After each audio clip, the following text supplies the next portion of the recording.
What's up, everybody? Welcome back into Lettermen Row. Another edition of the Letterman Lounge is here. We're here to talk about Marquise Lightfoot, a four-star defensive end, edge, defensive lineman, whatever you want to call him, from the Chicagoland area. That's Matt Parker on the other side of that screen. Let's get into it, Matt. Marquise Lightfoot has officially picked Miami, committed verbally to the Hurricanes over Ohio State and other suitors. A loss for Ohio State for sure. The Buckeyes thought they had an inside track on Lightfoot.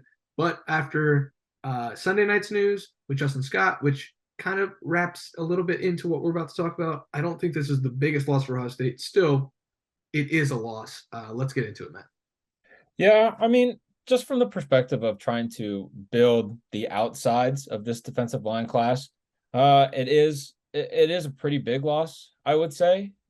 Just because you had everything, Ohio State had everything going for it. They had the distance from, as you mentioned, Chicago, the development factor of Ohio State routinely sending guys to the NFL, the opportunity to play for one of the biggest brands of college football. I mean, Ohio State is either in the playoff every year or in contention to make the playoff every single year. And that certainly matters to recruits. But sometimes, things don't always go people's way, Spence. And I think in this situation, over the last 48 hours or so, if someone had asked me 3 days ago what was going to happen with this recruitment, I would have said it's Ohio State, done deal. Like, I wouldn't have thought anything twice about it. But over the last 48 hours leading up into this decision, some of my sources and things like that, not directly affiliated with Ohio State, but some of my sources outside of the Ohio State realm were saying, hey, like, pay attention to Miami. Like, Miami is really pushing the front of that. Marquise Lightfoot could be something special. He can be part of the long-awaited turnaround for the U. Now that Jason Taylor is back at home for Miami, that's a significant thing for them. It's like their version of James Laurinaitis and Brian Hartline, which I think is an interesting trend on a very quick side note. But yeah, it on the surface, it kind of does feel like a bit of a stunner, a bit of a shock, if you will. But these last 48 hours have been super, super critical for the Hurricanes, and they've done a really, really good job of getting one of the Midwest's best prospects down to South Florida. Yeah, it's almost a one for one with Ohio State and Miami. Ohio State takes Justin Scott out of Chicago when Miami thought they had a really good chance to land Justin Scott there for a long time throughout a few months, and Ohio State comes up with a stunner on Sunday night. And then you look at the on 3 RPM, Ohio State had an 87.9% chance of landing Marquise Lightfoot. He picks the Hurricanes. Again, tip the hat, like you said, to Jason Taylor. This is a job well done for he and the Hurricane staff on the recruiting trail. And I do think it is a loss for Ohio State. When you talk about, Matt, building out this defensive line class, you have Justin Scott committed. He's 6'4", 6'5", 310 pounds. He's going to play on the interior.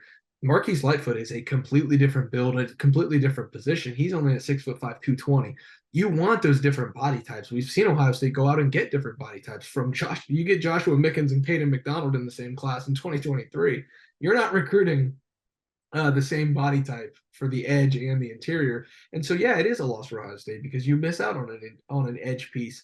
But 6'5", 220 isn't that difficult to find. And when you're in on guys like Dylan Stewart, when you're in on other guys, around the country, when you can get in on a couple other options if you still choose to do so, I think you're going to be able to make up for this. That's not to discount what's happening on the trail here. Marquise Lightfoot is a loss. I think Ohio State really wanted him in the class, but you're not going to sulk over a loss like this, in my opinion. Maybe the Woody Hayes Athletic Center's feelings are a little different right now, but I'm sure they'll get over it pretty quickly and get on to the next on the recruiting trail because it just doesn't stop. Yeah, I mean, you make the point that, yeah, it is a loss, but you can't stop. And that's exactly what is going to happen for Ohio State. I'm sure they got the phone call either this morning, Monday morning, they got the phone call, or potentially, Sunday night after Justin Scott had called them on Sunday. That would have been a whirlwind of a Sunday, if you ask me.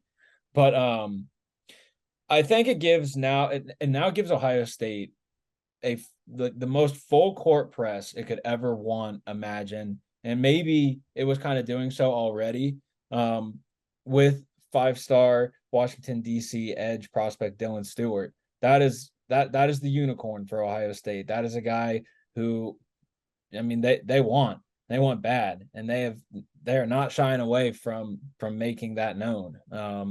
Just through sourcing and back channels and things like that, they are not shying away from anyone in that recruitment, and they're not going to recruit him scared. Maybe like they did last year with those 3 defensive ends that we seem to be still talking about it a year later, and they're all at 3 different programs. But yeah, it is a loss, but at the same time, Ohio State's going to go back. They're going to refocus. They're going to reallocate those resources they were putting into Marquise Lightfoot, and maybe they'll put all of those resources into Dylan Stewart, or they'll figure out a percentage or do something to put a majority of those resources into his recruitment, and then back to scouting. They found Joshua Mickens in November, had been talking to him since October, and he was well committed to LSU at that point in time. And he's of a similar size to Marquise Lightfoot, though he was a little bit of a later bloomer. A similar body type. He's in that 6'4.5", 6'5" range. But another name that I want to toss up to you, and this is someone that we haven't talked about in a while, and maybe it's intentionally that he's been quiet just because of Ohio State's position with Marquise Lightfoot, but Booker Pickett out of Wharton down in Tampa, Florida. That's someone that Ohio State has been pretty high on, to my knowledge, but that's also someone that the Miami Hurricanes have been super high on. He's a legacy to both schools, with his dad playing for the U and his uncle playing the 2002 national championship team at Ohio State. I bet those family reunions are fun. Just a quick thought out there, but I will be curious to see how much Ohio State ramps up that recruitment. He's a little bit smaller. On3 has him listed at 6'2", 183 in the database, which is not ideal. But the difference is he has the frame to expand upon it. We saw him at the spring game on April 15th, and you could tell there is room for Mickey Marotti to work with should he come to Ohio State. There is room for him to continue to develop physically and be, still maybe on the height. Who's to see? But you could put the pounds on, and he could be in that jack position or something like that, depending on Ohio State's viewpoint. Yeah, there are other names as well. Edric Houston is still a guy who could go either way. I would assume. Whether Ohio State wants to body type him as an end or a tackle. I would say tackle. And obviously we're talking about edge, but obviously Dylan Stewart. Then you look at 3-star Jaden Jackson from IMG Academy, who I have an RPM pick in for Ohio State. Like, there are options. Ohio State, it's early enough in the cycle where the loss of Marquise Lightfoot, who in his own right is a top 71. He's the number 71 player in the On3 industry ranking. Our folks are a little higher on him than the rest of the industry, and that's usually a good sign for the player, because Charles Power does such a good job. But it's one of these things where Ohio State has time to go find out, who's next. They're Marquise Lightfoot, again, a loss, not a critical loss, a top 100 player you really want in the class. But with the options Ohio State has, especially trying to land to the number 1 overall player in the country in Dylan Stewart, this is a recruitment that doesn't go the Buckeyes' way.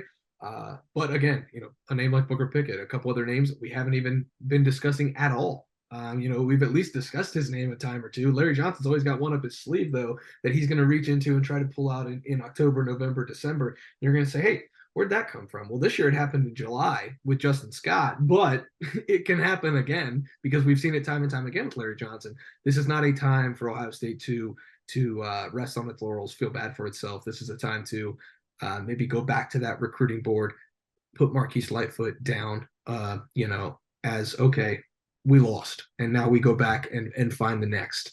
And whether that be an unknown, whether that be a guy like a Booker Pickett, or whether that be all in on Dylan Stewart and you take the best defensive end possible, we'll see where it goes from here.